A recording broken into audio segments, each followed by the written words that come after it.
नमस्कार, मैं हूं आरती और आप देख रहे हैं SFZ न्यूज इंडिया।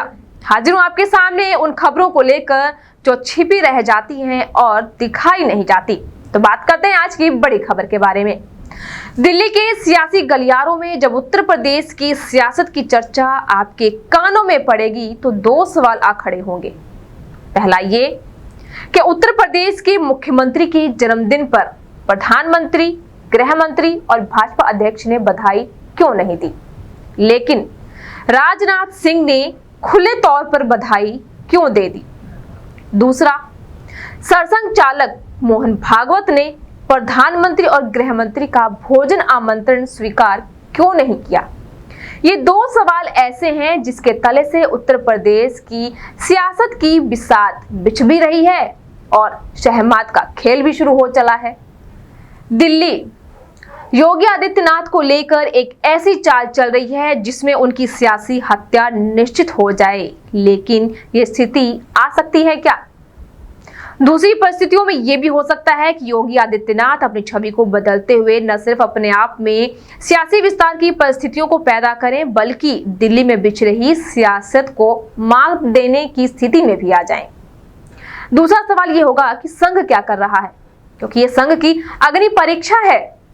लेकिन इसके लिए आज से 4 साल पहले की परिस्थितियों में जाना होगा, क्योंकि उस समय लगभग उत्तर प्रदेश में तय हो चुका था कि मुख्यमंत्री मनोज सिन्हा ही होंगे। उस समय केरल में RSS की बैठक चल रही थी।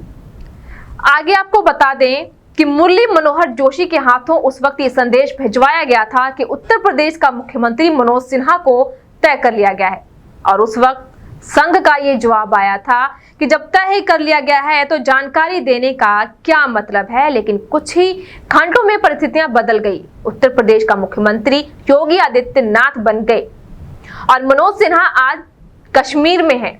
उस दौर में और आज के दौर का सफर इतना सरल नहीं है जो ये समझ सके कि 2022 के चुनाव को लेकर प्रधानमंत्री और गृह मंत्री जो दिल्ली में सियासी बिसात बिछाने चाहते हैं और एक प्यादे तक के हक को वो योगी आदित्यनाथ को देना नहीं चाहते। लेकिन योगी आदित्यनाथ प्यादा बनकर नहीं बल्कि वजीर बनकर मात देने की स्थिति को पैदा करना चाहते हैं, क्योंकि वो सब कुछ समझ चुके हैं।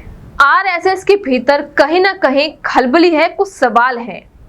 क्या आपको लगता है कि क्या सवाल होंगे? सोच सकते हैं आप? नहीं, मैं बता देती हूँ। अब जो सवाल है उनके मन में वो नरेंद्र मोदी को लेकर सवाल है, क्योंकि संघ जो है वो ना तो मोदी का साथ छोड़ सकते हैं और ना ही योगी को अलग कर सकते हैं। स्थिति ऐसी है कि मोदी जी दिल्ली से लेकर उत्तर प्रदेश तक सारी कमान अपने हाथ में चाहते हैं, क्योंकि भीतरी मामलों में योगी की राय की कोई मायने नहीं है। योगी ने संघ से भी ये शिकायत की है कि हमारे ही मंत्रिमंडल के मंत्री जो है वो दिल्ली के इशारों पर चल रहे हैं। वो कहते हैं कि अलग अलग तरीकों से चुनावी जो जीत हुई है हर राज्यों में, लेकिन इस बीच पश्चिम बंगाल ने एक बहुत बड़ा झटका दिया है, और ये झटका जो है जिससे संघ ना उभर पा रहा है और ना ही दिल्ली के सियासी गलियारों में ममता बनर्जी के नाम को दफन किया जा सकता है। तो अब आपको ले चलते हैं आज से 35 साल पहले, जब नरेंद्र मोदी जी भाजपा में शामिल हुए, जबकि आज भाजपा की हालत जो है ना वो थोड़ी खस्ता हो चुकी है। आपको बता दें कि उस समय मुरली मनोहर जोशी का समय था। मुरली मनोहर जोशी के द्वारा नरेंद्र मोदी ने 2 लोगों की पैरवी की थी। नाम सुनने के लिए उत्सुक हो रहे होंगे, किन लोगों की पैरवी हुई, मोदी ने किन लोगों की पैरवी की, तो नाम बता देते हैं। पहले वो शख्स थे जो आज हमारे देश के गृह मंत्री हैं अमित शाह, और दूसरी वो जो उस समय उत्तर प्रदेश की राज्यपाल थी आनंदीबेन पटेल। अमित शाह जी एक व्यापारिक परिवार से थे और उस समय उन्हें युवा मोर्चे का कोषाध्यक्ष नियुक्त किया गया और महिला मोर्चा संभाला आनंदीबेन पटेल ने। उत्तर प्रदेश की सियासत में जो घमासान मचा हुआ है, योगी आदित्यनाथ उत्तर प्रदेश की सियासत में चुनौती तो दे रहे हैं, लेकिन राजभवन भी उनके साथ खड़ा नहीं होगा, क्योंकि ऐसा हालात कह रहे हैं।